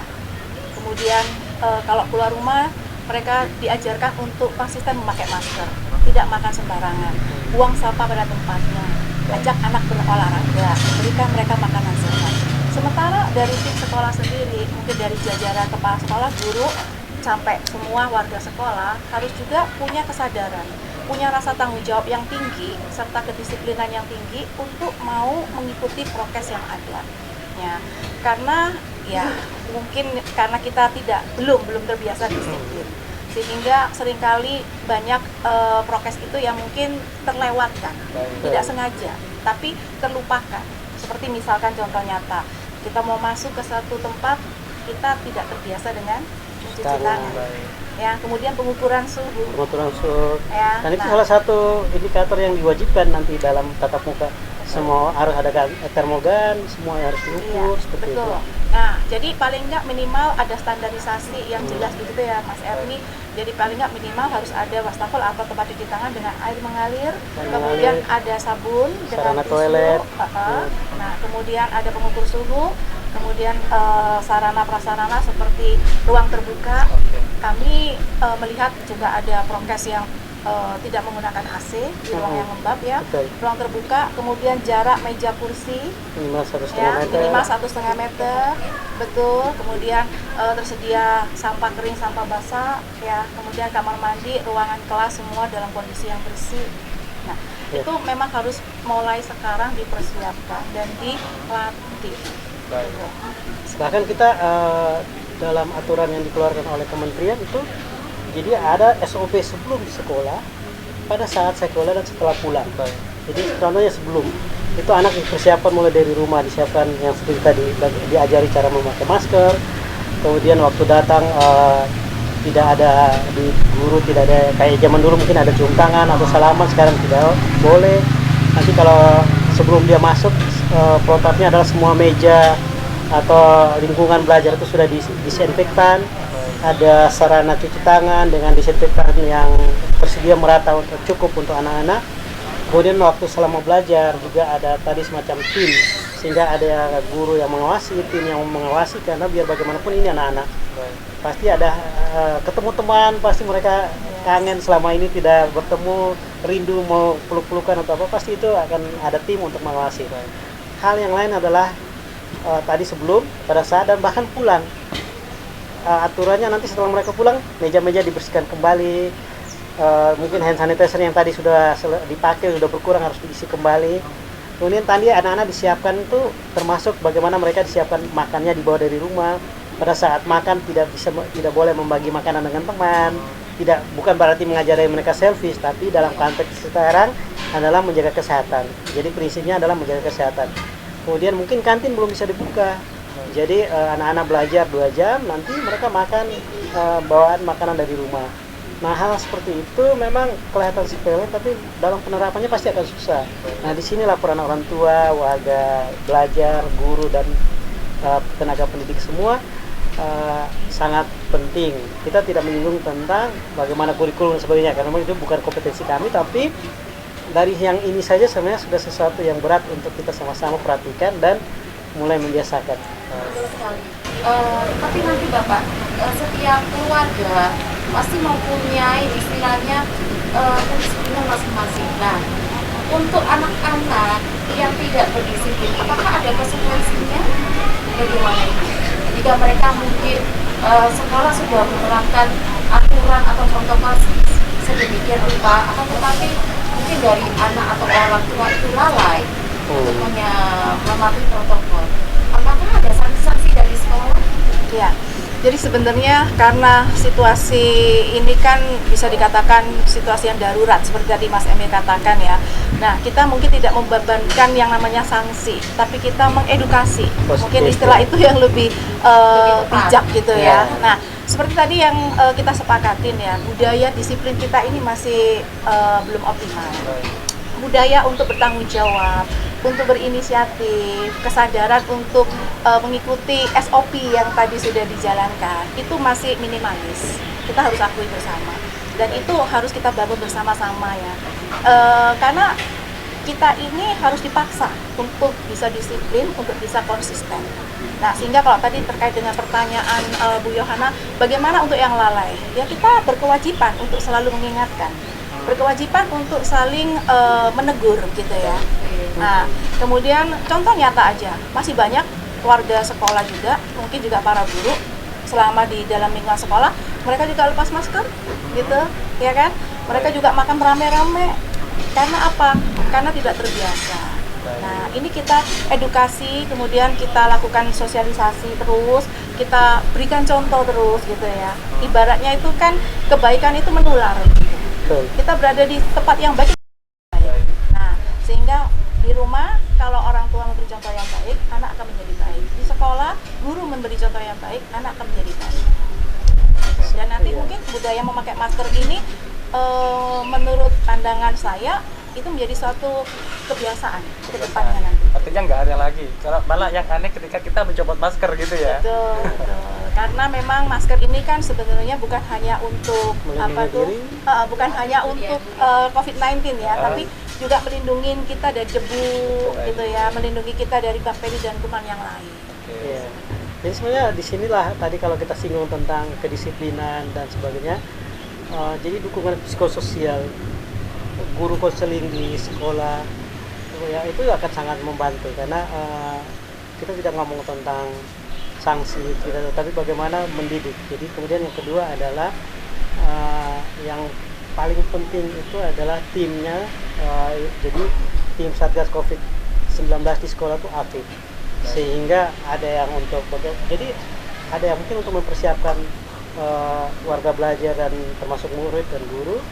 Kemudian juga training, bahkan ada kalau bisa mereka bukan hanya itu, tapi juga ada semacam untuk bagaimana mengkomunikasikan hal-hal ini terhadap masyarakat umum dan terhadap orang tua, sehingga mereka tahu kondisi di sekolah. Kemudian hal yang lain adalah juga jika terjadi sesuatu, semua contohnya ada murid atau guru siapapun yang terpapar, itu segera bisa cepat membantu tim kesehatan, mungkin dalam sisi tracingnya, bagaimana mengecek kontak-kontak yang ada. Nah, hal seperti itu akan menjadi bagian yang tidak terpisahkan dari menyiapkan anak, menyiapkan sekolah, dan menyiapkan seluruh perangkat dalam rangka menghadapi kegiatan tatap muka terbatas ini. Artinya dulu, tadi Bapak ingin menjelaskan bahwa para guru wajib untuk divaksin ya Pak ya? Yep. Ya, terkait kita dengan isu dewasa ini, untuk para orang dewasa ada isu bisa vaksin atau tidak. Bagaimana ke depan untuk anak-anak ini Bapak? Oke, kalau isu vaksin ini memang sekarang hampir semua orang sangat konsen. dalam konteks pembukaan sekolah kembali itu salah satu faktor yang memang diperhatikan terutama untuk para guru dan juga pelaku pendidik di sekolah, bukan hanya guru, termasuk bahkan warga belajar di sekolah sampai ke cleaning service contohnya. Jadi semua orang yang nanti akan kemungkinan berhubungan berintegrasi di sekolah tuh wajib vaksin COVID. Kondisi sekarang kita ngomong tentang vaksin COVID-19 untuk guru di Jawa Timur itu termasuk salah satu provinsi yang angka vaksinasi gurunya lumayan tinggi. Terutama kota Surabaya itu termasuk salah satu kota dengan coverage atau cakupan vaksinasi tertinggi di Jawa Timur. Itu udah untuk dosis pertama aja udah hampir 100%, menunggu dosis kedua mereka. Kemudian yang kedua, kalau untuk vaksinasi memang selain untuk anak-anak, COVID-19 memang untuk vaksin yang ada beredar di Indonesia baru menyasar umur 18 tahun ke atas. Untuk anak-anak belum. Tapi sebenarnya kalau kita ngomong tentang vaksin untuk anak, kita tidak boleh lupa bahwa ada program namanya vaksinasi rutin, imunisasi rutin. Itu untuk bayi dan anak berumur 2 tahun ke bawah. Kenapa ini juga menjadi concern dari UNICEF adalah karena vaksinasi rutin ini untuk mencegah anak dari berbagai penyakit yang dapat dicegah dengan imunisasi. Baik, kita tahan dulu Bapak karena ada yang mau lewat. Ya, menarik sekali. Jangan kemana-mana pemirsa karena Istana Talenta Anak akan segera kembali lagi.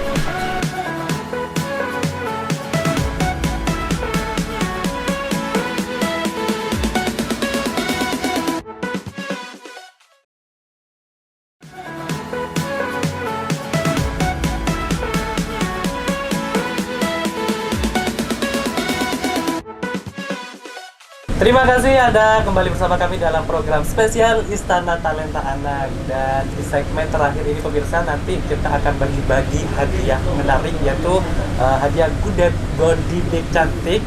Dan tentunya buat para pemirsa di rumah untuk 4 orang penelpon pertama. Gitu ya Kak Jo, bener nggak? Iya, tapi tunggu sebentar Mas Polio. Ya. Kita ada 2 yang kurang nih sepertinya.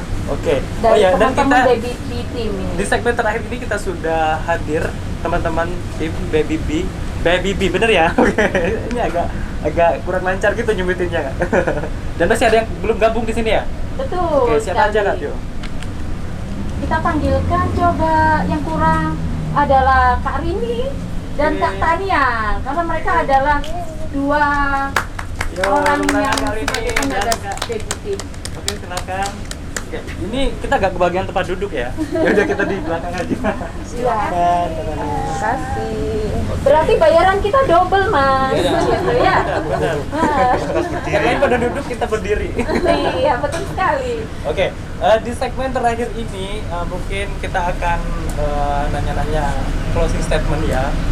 Dari sekian yang kita sudah bahas dari segmen pertama hingga terakhir ini, ke Pak Ermi dulu nih Pak. Di segmen terakhir ini ada yang mau disampaikan, silakan.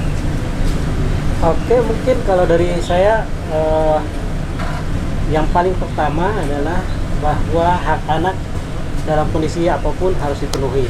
Oke. Terutama hak pendidikan dan hak kesehatan, tumbuh kembang dan perlindungan. Nah, BBB selamat sudah mengorganize kegiatan ini, tapi yang paling penting adalah dalam konteks pembukaan sekolah, protokol kesehatan harus diingat bahwa kesehatan dan keselamatan anak yang utama dan juga tumbuh kembangnya. Kita ingat bahwa ada 3 hal yang membuat anak-anak terpapar dan learning loss-nya tinggi. Mereka kompetensinya rendah, mereka punya masalah psikososial, dan ada ancaman putus sekolah kalau hal ini tidak segera kita atasi bersama, dan ini menjadi tanggung jawab kita bersama. Baik sekali, terima kasih Pak Ermi. Mungkin dari Ibu Farida ada yang ditambahkan? Iya, sebagai closing ya, bahwasanya saya mengucapkan selamat terhadap Baby Beat yang sudah menjembatani ya, sehingga kita bisa berdialog yang sangat bermanfaat saat ini, khususnya dalam persiapan tatap muka. Persiapan tatap muka nanti, mari sekolah, orang tua, kita bersinergi, kita bekerja sama mempersiapkan anak-anak kita secara psikologi ya, artinya ajak mereka untuk berdialog, kemudian mendengarkan apa yang menjadi keluh kesah mereka, dan yang paling penting mulai saat ini stop untuk menakut-nakuti anak-anak gitu ya, untuk tidak keluar rumah nanti terpapar COVID dan sebagainya, agar mereka bisa bertumbuh menjadi pribadi yang tetap happy, tetap optimis dalam situasi apapun. Dan kita persiapkan anak-anak kita dalam persiapan tatap muka nanti seperti tadi disampaikan oleh Mas Ermi, kita tetap memperhatikan kesehatan fisik, kesehatan psikis, dan tentunya keselamatan yang utama, dan yang paling penting juga bagaimana kita bisa memberikan proses pembelajaran tatap muka tersebut dengan mengikuti protokol yang sudah ditentukan. Baik, terima kasih. Dan juga ini dari teman-teman tim Baby B ya. Iya. Ini dari Mbak yang paling cantik sendiri. Oh, ada Mungkin Mbak yang pesan- dua ya. pesan buat Tiga yang adik-adik di rumah. Ya, kalau buat adik-adik di rumah, jangan lupa terus belajar, walaupun di rumah aja, jadi tetap harus belajar. Belajarnya dari media apapun, bisa dari buku ataupun dari media, dari lagu, bisa belajar dari situ. Mungkin dari Mbak Tania? Ya, mudah-mudahan kita bisa segera sekolah lagi ya seperti biasa. COVID bisa segera berlalu, jadi anak-anak bisa kembali jadi anak-anak, dan kita sebagai orang tua juga bisa kembali memikirkan pendidikan anak yang baik itu yang seperti apa sih setelah COVID ini berakhir ya Pak ya. Amin. Terima kasih. Ya, kita doakan COVID ini akan segera berakhir ya. Iya.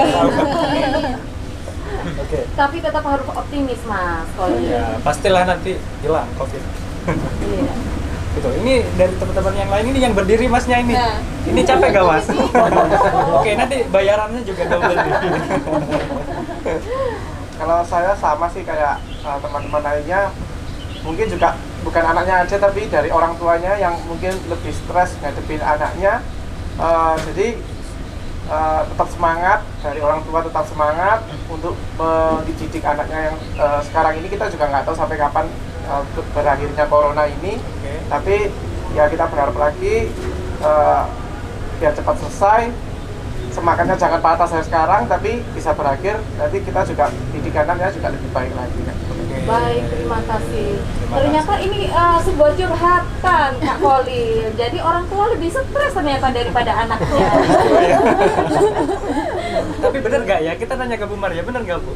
Iya, memang dalam posisi pembelajaran daring ini sebenarnya seperti tadi kita bahas panjang lebar ya, orang tua ini tidak siap, stres, dan akhirnya ya itu tadi, mereka banyak yang mencutikan atau menonaktifkan anak-anaknya, khususnya PAUD gitu ya. Nah, sehingga banyak anak-anak yang mengalami kemunduran nih dari segi motorik, dari segi intelektual, dari segi interaksi sosial, bahkan sampai ada anak yang tidak berani bertemu dengan orang di luar keluarganya gitu ya. Nah, ini memprihatinkan. Mari kita bersama-sama mencari solusi yang terbaik, karena kita tidak pernah tahu pandemi ini sampai kapan. Tapi kita harus tetap berdampingan dengan COVID ini, dan kita bisa mencari solusi yang terbaik gitu ya, bersinergi dengan Diknas setempat, dengan orang tua, dengan tim sekolah, dan tentunya sekarang sudah ada nih satu platform lagi untuk anak-anak ya, Baby Beat.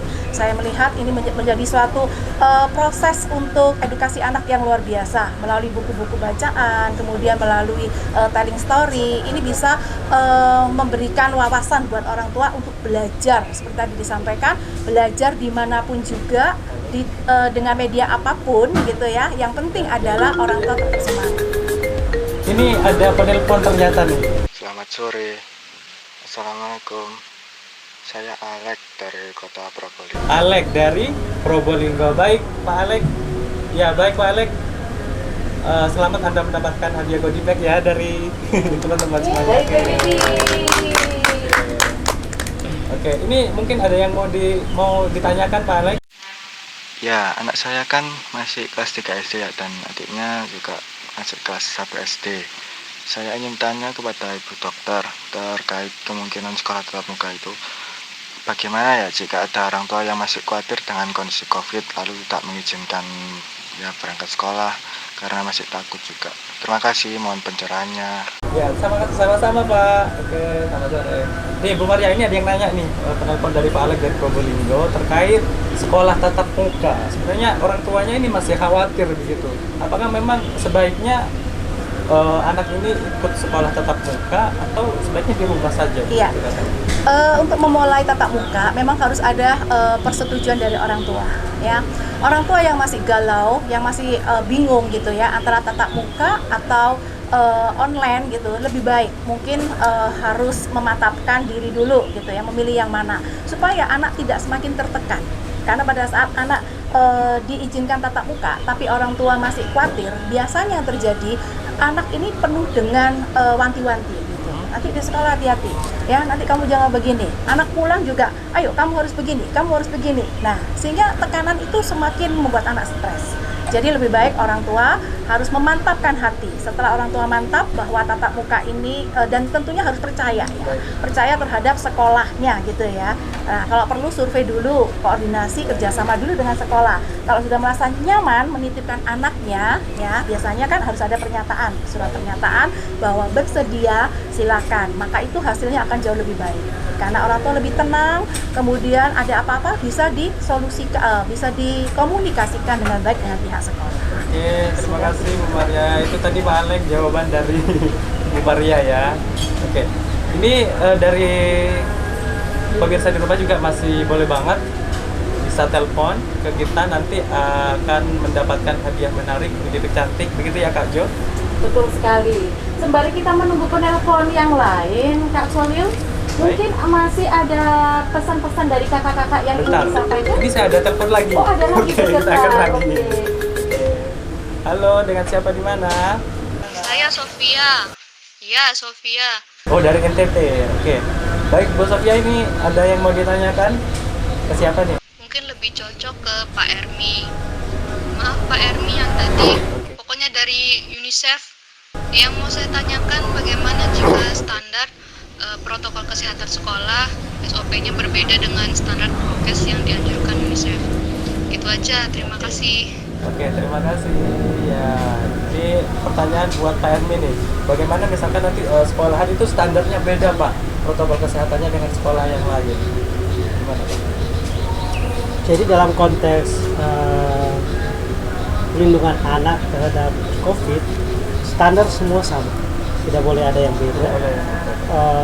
Sehingga sekolah kenapa sama itu, jadi sudah ada standar dibuat oleh pemerintah. Jadi sekolah harus mengisi daftar persiapan-persiapan harus ada. Contohnya mulai dari sarana cuci tangan, kemudian disinfektan, hand sanitizer, termogan, mempersiapkan guru dengan vaksinasi dan semua sudah lengkap disiapkan oleh pemerintah, sehingga tidak boleh ada sekolah yang menerapkan standar yang berbeda. Karena kalau kita ngomong tentang standar, tidak ada standar 1, standar 2, yang ada hanya standar.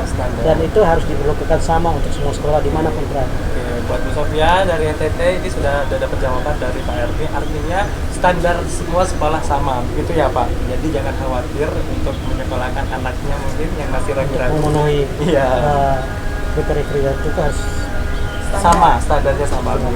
Oke, ya terima kasih semuanya sudah hadir ya dalam program Sarana Anak kali ini. Bu Maria, sekali lagi terima kasih sudah hadir, dan Pak Ermi juga, dan dari teman-teman tim Kak Tania, Kak Rini.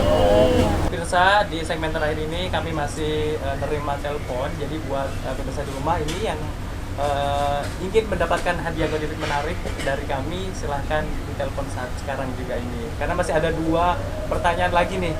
Tadi sudah ada 2 yang sudah telepon, ini masih ada 2 hadiah lagi nih. Kak Kolil, HP-nya jangan dikantongi. Aku juga mau untuk ngangkat telepon dari pemirsa. Kan lumayan, nanti bisa dibawa pulang. Iya.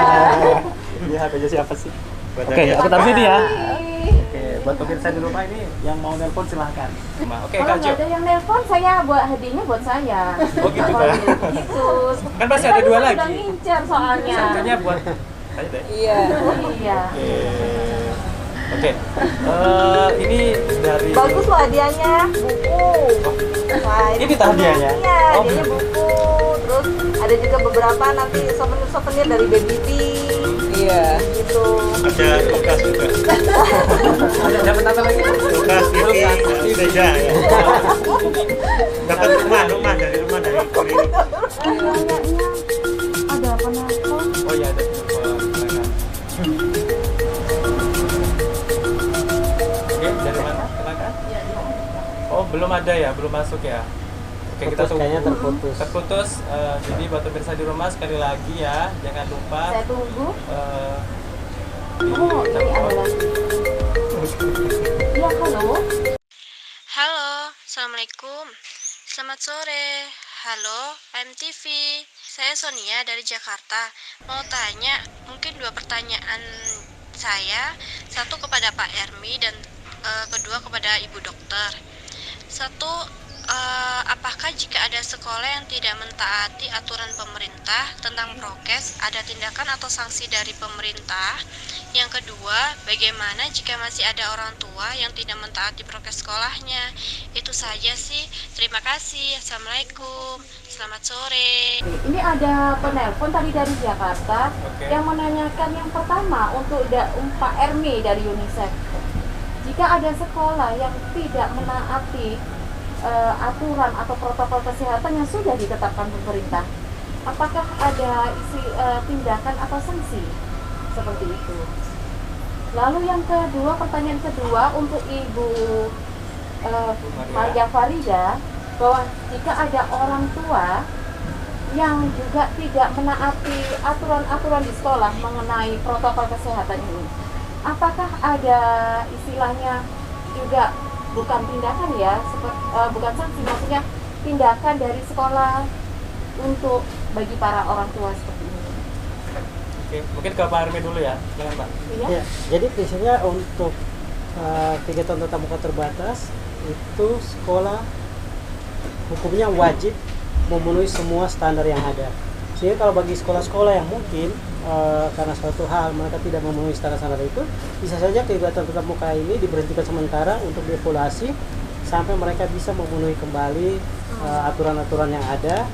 Bahkan untuk saat ini pun kan pemerintah kasih waktu 2 bulan nanti, sehingga dalam pelaksanaannya nanti akan dievaluasi. Sehingga itu untuk menjamin bahwa semua sekolah bisa menerapkan standar-standar yang ada sesuai yang disyaratkan untuk 2 hal tadi, bahwa keselamatan dan kesehatan anak itu terjamin dan juga tumbuh kembang mereka bisa dipantau. Terima kasih. Oke, berikutnya Bu Maria, silakan. Iya. Jadi kalau untuk orang tua sebelum mereka masuk tatap muka, biasanya itu sekolah sudah memberikan form tata tertib ya untuk ditandatangan oleh orang tua. Di sana sudah tercantum peraturan-peraturan yang harus disepakati dan dikomitmenkan bersama, terutama terkait dengan protokol kesehatan. Seandainya ada orang tua yang mungkin lalai atau mungkin tidak mengikuti aturan tersebut, sekolah akan kooperatif untuk mengedukasi, untuk memanggil dan mengajak orang tua berdiskusi. Apa sih yang menjadi kendala mereka? Sehingga mereka tidak bisa memenuhi standarisasi atau memenuhi komitmen yang sudah kita sepakati bersama. Satu contoh misalkan, ada satu klase yang mengatakan bahwa bila anak batuk pilek gitu ya, tidak diizinkan untuk masuk sekolah. Tapi kadang orang tua itu punya persepsi, aku rugi kalau nggak sekolah, anakku loh cuma pilek gitu. Nah, mereka memasukkan ke sekolah. Konsekuensinya anak tersebut akan kami pulangkan. Nah, itu sebagai salah satu tindakan konsistensi dari sekolah gitu. Anak tersebut harus kita pulangkan. Ini salah satu contoh ya. Nah, jadi dengan demikian saya rasa orang tua dan sekolah akan saling menghargai gitu ya, akan saling menjaga supaya proses pembelajaran tatap muka ini bisa berjalan dengan baik, menjaga keselamatan anak, menjaga kesejahteraan anak, juga tadi dikatakan oleh Mas Hermi ya, keselamatan, kemudian kesejahteraan, kesehatan, dan tumbuh kembang seperti itu. Ini rupanya masih ada penelpon terakhir. Halo, selamat sore. Assalamualaikum. Saya Aminah, wali murid, orang tua Aminah dari siswa. Surabaya. Gini loh Mbak, anak saya itu hobi sekali dengan musik, menyanyi. Dan kebetulan di sekolahnya juga ada ekstrakurikuler yang bagus. Perhatian sekali untuk perkembangan kemampuan anak di bidang seni sampai ke video klip dan lain-lain. Saya mau tanya, apakah pihak BBB bisa diundang ke sekolah-sekolah? Anak saya biasanya sekolahnya suka buat kegiatan atau acara, baik yang membutuhkan kelompok musik atau acara hiburan. Apakah BBB bisa membuat pembinaan agar bisa mengantar anak ke arah profesional atau bagaimana gitu? Itu aja sih Mbak pertanyaannya. Terima kasih. Baik, ya baik Bu Aminah akan saya sampaikan. Terima kasih. Oke. saya berharap nggak ada penelpon lagi Mas Kolil, karena saya mengincar hadiahnya. Berarti Tapi udah pas sayang dong. sekali. Iya. Tapi tenang, nanti kita dapat khusus kok. Oke. Dari Ibu Amina, orang tua dari siswa, putra-putrinya itu suka sekali pada musik, seni musik atau seni vokal. Nah, apakah dari pihak tim Baby bersedia untuk diundang ke sekolah? Waduh. Ini mungkin dari kakak-kakak Baby yang menjawab. Ya, baik. Kita siap untuk dipanggil ya ke sekolah-sekolah untuk untuk acara-acara dengan tim-tim yang mungkin nanti bisa request, misalnya minta konsep akustik atau full band atau gimana. Nanti kita akan mengikuti permintaan dari sekolah, dari orang tua siswa mungkin misalnya, karena untuk ulang tahun saat ini kan belum ada ya yang khusus membawakan lagu anak-anak gitu. Jadi mungkin kita bisa memfasilitasi hal tersebut dengan nanti akan ada kontak manajemen di bawah ini, nanti akan tertulis di sini. Baik, nanti akan bisa dihubungi manajemen kami, BPB manajemen, bisa dihubungi di sini, nanti bisa di follow up untuk teleponnya gitu. Baik, terima kasih Kak Indri. Kali ini dan pemirsa, demikian program Istana Talenta Anak kali ini. Saya Felicia dan juga bersama dengan saya Kak Jo. Pamit undur diri. Wassalamualaikum warahmatullahi wabarakatuh. Dah.